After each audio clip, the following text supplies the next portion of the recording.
Hey, what's up everyone? We got a pellet stove review for you guys. So, review day! It is review day, not repair day. You know, it's nice to do a review. And I think from Briggs and I's perspective, our opinion, because we're in and out of all makes and models all year long, but on this particular one, we wanted to dig into it so you and your friends and your family could decide, is this the stove for you and your family? Even if you buy it new or used, is it the right one? I don't know. We're going to run around it. Briggs, what are you going to do? Yeah, we're going to run around it, do a preliminary walk, a deeper preliminary walk. We're going to do a run through, just kind of show you all the ins and outs that you may not see always in a stove store or if you're buying used. So this one right here, this is a PH35, also very similar to a PH60, also very similar to a PP60. You guys are seeing the similar trends here. A lot of it, they all act very, very similar mechanically. They might have some slight differences aesthetically here, but right here. And especially, see this beautiful emblem? That's a slight difference. And that makes, yeah, right? That get me there, but yeah. Overall, if you have any one of those models, this video will be very helpful for you. Even our past videos too, when it comes to repair, very similar. It should cover all the same bases, and you shouldn't encounter any major differences that would impede, well, your overall goal and what you want to do with your stove. So, without any further ado, Dad, let's get to it and let's show them around. Let's get on the pellet stove train and let's check this one out. Okay, let's go. Let's do the review on this thing, Briggs, and well, let's do the roundabout. Alright, well, let's get started. So if you come on over here, we'll start from the top and then go down to the bottom really. So this stove is very straightforward. Right here, that's how you access your hopper. It's held up by right here. You'll have a lot of the main instructions for the stove right here, which is very handy. And you have your full on, there we have your hopper. You left the power cord in here just for storage. Right here, this one, there's supposed to be a hopper safety switch right here. This one, it looks like it was bypassed, so all in all, your stove will still work. It just doesn't have that safety sensor. If you want this lid to come down, all you gotta do is put it to the side, right there, place it, good to go. And right over here, I'm gonna come over to this side, right here. That's how you open up the door, swings up. Here's the full burn area. Right here, you got your burn pot. If you want to take this out, lift it up, turn it, and here it is. This is what the burn pot looks for these models of stoves, just as so. That's kind of a slider piece, this comes out, able to burn in there, keep this clean, keep it running. You can still get these burn pots, so it's all good. Put that to the side. We're gonna look farther in here. Here, you got your igniter right there. And on right here, there is no ash pan, which some stoves have that you take right about here. Usually you can have an ash pan you'll pull out. This stove does not have one. All right here, you're just going to take your vacuum when your stove is cold. Go in here, vacuum out the dust or the ash, and you're good to go. Now, for the folks at home, you talked about the igniter. So can you let them know kind of what that does? Yeah, basically, if this is your first time having a pellet stove, the igniter is essentially just a element that heats up red hot, and then with enough air, the heat from the igniter, and then the pellets fuels into the burn pot right there. All three of those things go together. That's how your stove ignites. And so that igniter, it does not run right here. It doesn't run all the time. It's just in the starting phase. So it runs for a little bit, and then it'll cool down, because that is the one object on a pellet stove that takes the most power. So it doesn't run all the time, and so right then and there, you're good, being helped overall, and just energy saving. So anyway, enough of that. So really, that igniter just starts your fire automatically. They can just push a button or turn a dial and start your fire. Yep. Okay. Okay, moving in. Nope, we're still going in here. Still going in? Yeah, right here. So in something they may not show you, this pellet stove, they have these firewall panels, so it's not fire brick. Here's these things that'll come out as so. So we'll do a quick little run through of it. These things come out like this. You kind of lift up and you pull out. So this is the middle one. This is kind of like a Jenga puzzle.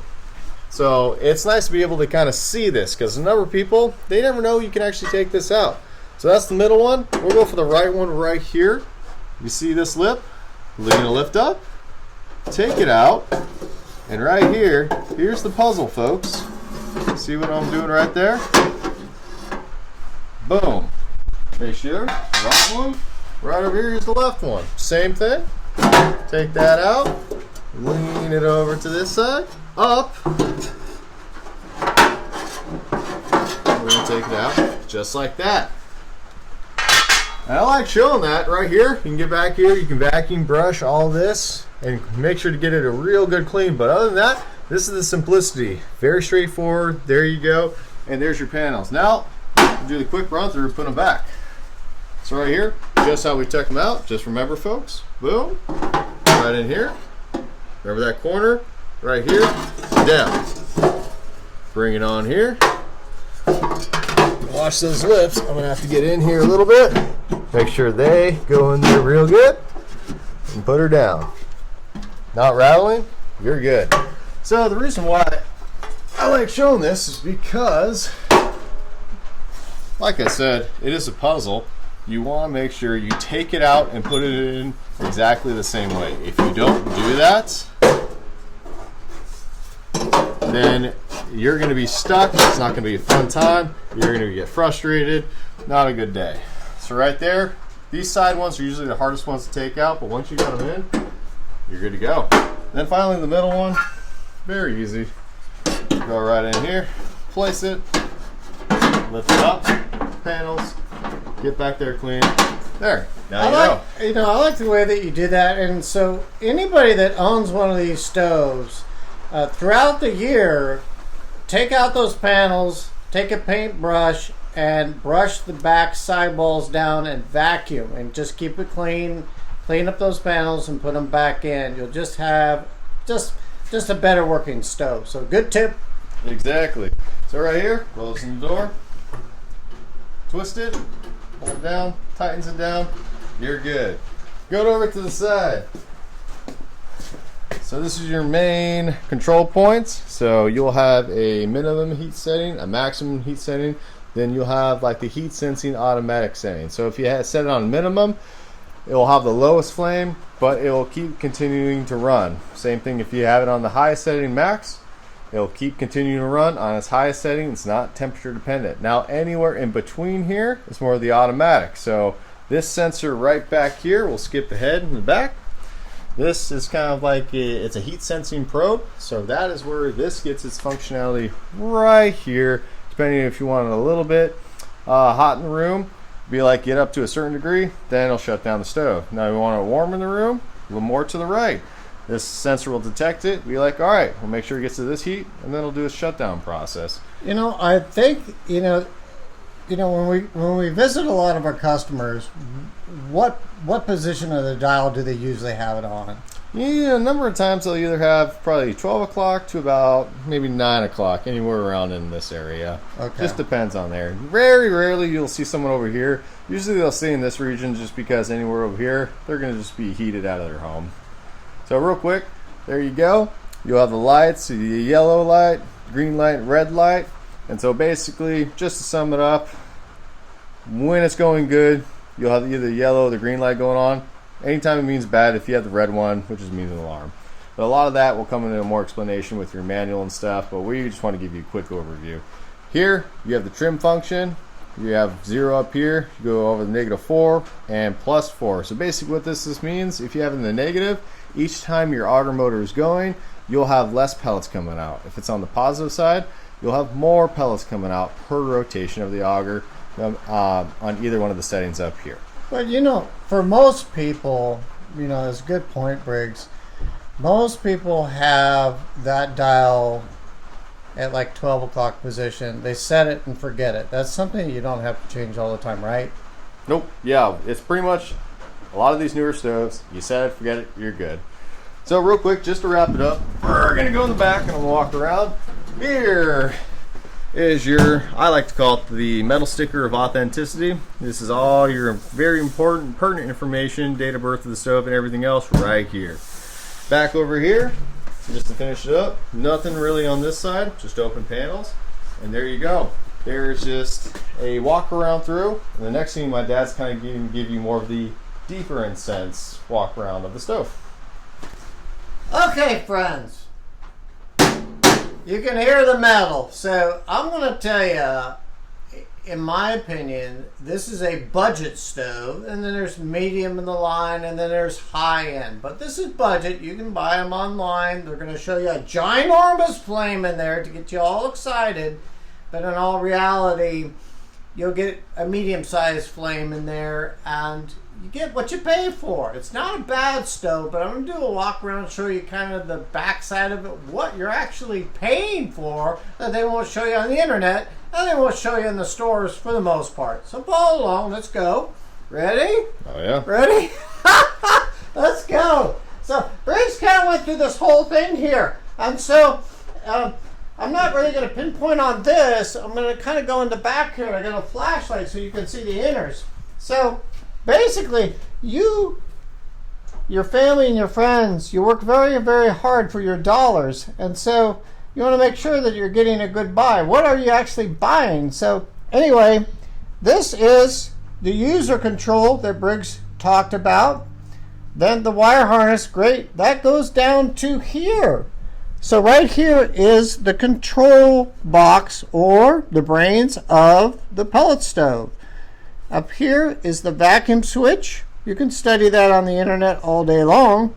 This here, this is your convection room air blower. You can see this moves, and when this moves this way, it blows air up back along the firewall and goes out the front of the stove here. The hot air blows out here. That's called your convection room air vent. Follow along. Let's go.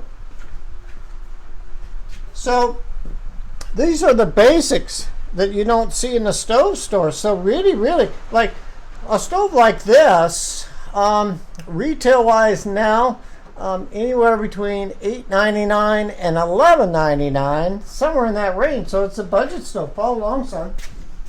So in the back of the stove, we just kind of showed you everything here. Obviously, this is where the power cord goes in. Great and dandy. This is the exhaust port here that you're going to connect your exhaust piping to. 3-inch standard on this stove. And this here is a knockout. So when you take this out, you can actually do an oak or an outside air kit that will connect to the stove and draw air from outside of the dwelling. Now, that is required if you have a manufactured mobile home or a mobile home. You have to have an outside air kit. And a lot of these stoves come with the outside air kit. Some don't. So again, that could be another $59, $79. So keep that in mind. And when Briggs was talking about this will come out further. You can bring this up on the wall too. This is a room sensing probe, so it detects the temperature of the room. So the stove will come on and off based on the temperature of that dial that Briggs showed you earlier in the video. So this is kind of a nice feature. And if we walk over here, come along, son. Come along. Come along. We're almost done here. So right here, this is your exhaust motor. So as this spins, there is a impeller in there, or a fan that blows the air out. But it also draws the air into the burn pot that Briggs showed you inside of the window there where the fire is. So when that air is drawn in there, it accelerates the flame. There's really not a lot to this. You know, Briggs talked in another video right behind this panel here is the auger motor. And here, come along. I missed one thing. Patience, folks, because this is a lot of money. Do you really want to buy this stuff or do you not? Right in here, son, where my hand is, can they see that? Right there. Right here is your automatic igniter. So right here, you can replace these, which you will have to do in the future. It's right here. So the accessibility to maintain and fix your stove on the stove is a plus. It's pretty easy to do. The auger motor is a little tricky, but everything else is pretty much there. But to me, again, this stove is a budget stove. Do we sell this stove? No, we don't. Do we work on them? Oh, yes, we do. To me, you get what you pay for. The parts are not that expensive. This is a very finicky stove. You gotta keep it super, super clean or it's not gonna operate properly for you and your family. If you're really, really on a tight budget, not a bad stove. I don't love it. If you buy one used, I wouldn't spend more than $450 for it. I mean, that's a real nice one. So you'd want to open up the sides. So if you buy from a private party, you want to open up the sides and you want to look in there and just kind of make sure everything's intact. And most importantly, have the seller turn on the stove and make sure it starts, it runs, and it goes through a shutdown cycle. So you know everything works properly, and you can negotiate the price from there. Sometimes you can buy these stoves for a couple $100. You got a great deal, and then it may last for years to come. Or you may have a fan that goes out that costs $119. So be very, very careful. Take your time. So there is kind of my viewpoint on this. Briggs is going to show you how this stove runs, so you can see some flame, how to start it, how it works. Is it an okay stove? I'll give you my final opinion at the end. All right, so real quick before we actually start the stove, I kind of want to do a little bit more explanation on this control panel right here. So right here, it's in the off position currently. It's plugged in, it's got power, it's not running, and that's okay. And you have a flashing green light. Now folks, when you see a flashing green light like that and it's not running, it's all good. No worries. It's in standby position. It's just waiting for its, well, next command and what to do.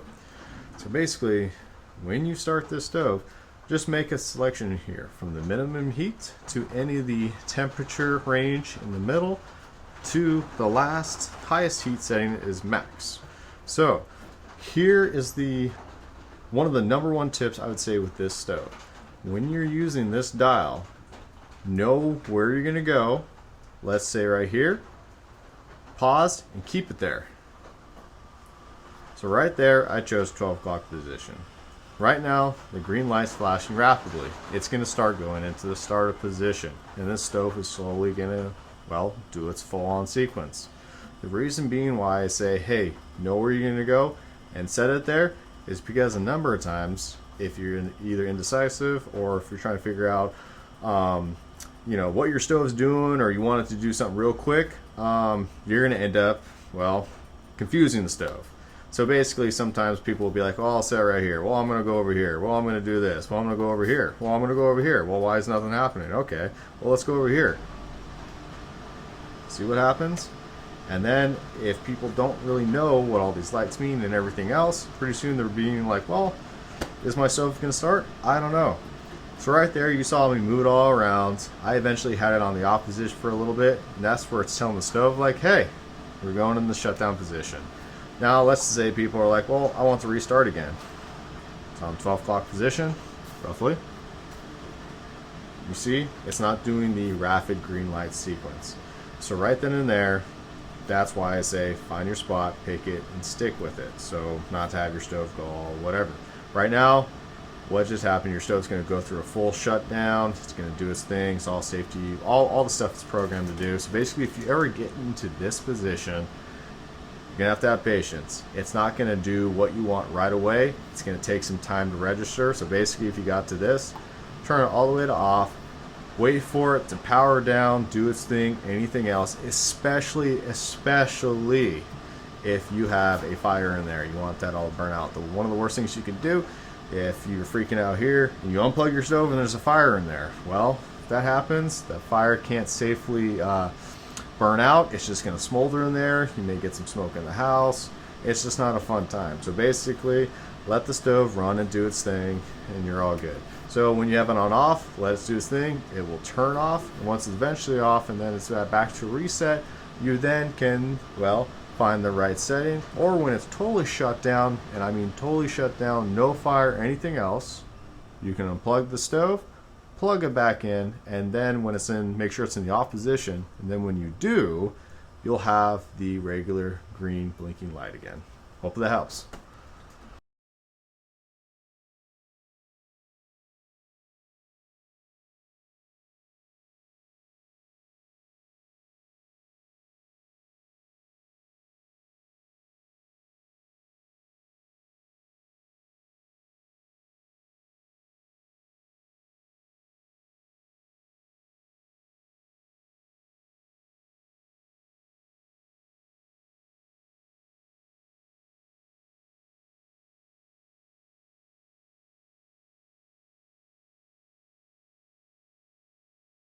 Well, Dad, I think that's the full review. Hopefully that's been helpful. Yeah. We did the full walkarounds. We did the startup. You're able to kind of see a lot of the reality of this stove, and as much as the in and outs as could be of, well, just more of just an overall cover of it. So, Dad, what do you got to chime in on this? Well, I think in closing, you know, this again is a budget stove. Do I love it? No, I don't. Is it an okay stove? Well, it's okay. You get what you pay for. This is a very finicky stove. Gotta keep it super clean. And back when we started with Briggs turning the dial, you set it, leave it alone. You can turn it up a little bit later after the stove is started, but don't mess with the dial too much. That's one thing I don't like about it. I know that the parts, they're still accessible, right? Yeah, they can still find, virtually all the parts still online, so you're good and covered there. So with this stove and with all pellet stove, as long as you familiarize yourself with your stove overall, go through the manual. I know going through the manual is not the most enjoyable thing, but the more competent you feel about your stove, well, the better overall. It's going to be in your house, it's going to be in your kingdom, your castle, whatever you may call it. And so the more you know about it, the more kind of peace you'll have. So that's what I got to that. You know, I think it's well said. I mean, it's not super hot up here, so, but the warm air is blowing out the front now into your dwelling. So before you buy any pellet stove, try to find the best placement in your home for your pellet stove. And the other thing is that it meets code where you put it. So just take baby steps. You can send us a message if you'd like to, or talk to some other people that have pellet stoves for additional help. It's just, this is an okay stove, we'll leave it at that. But you work hard for your dollars. Is there one better than this? Of course, do your research. We'll give you our opinion on any make and model. If you want to message us, we'll do that to help you and your family. But we appreciate you tuning in. You know, I think, good golly, based on where this is placed in your home, I think it would heat up to 1,200 square feet. That's my opinion. And roughly about a bag or so of pellets in that hopper is the capacities. You can study BTUs all you want. You just want to place it in the right place of your home. So we appreciate you tuning in today. Briggs, you did a great job. Everything was good. Yeah. You know, we're here to help everybody. A lot of money you're spending. Make sure you don't get a lemon. Would I buy it new? No. Would I buy it used? Yeah. If you get it under $450 and it's in good shape, I think it's worth the risk. So we'll see you on the next video. And again, thank you for watching. All right. Thanks, guys. See you around.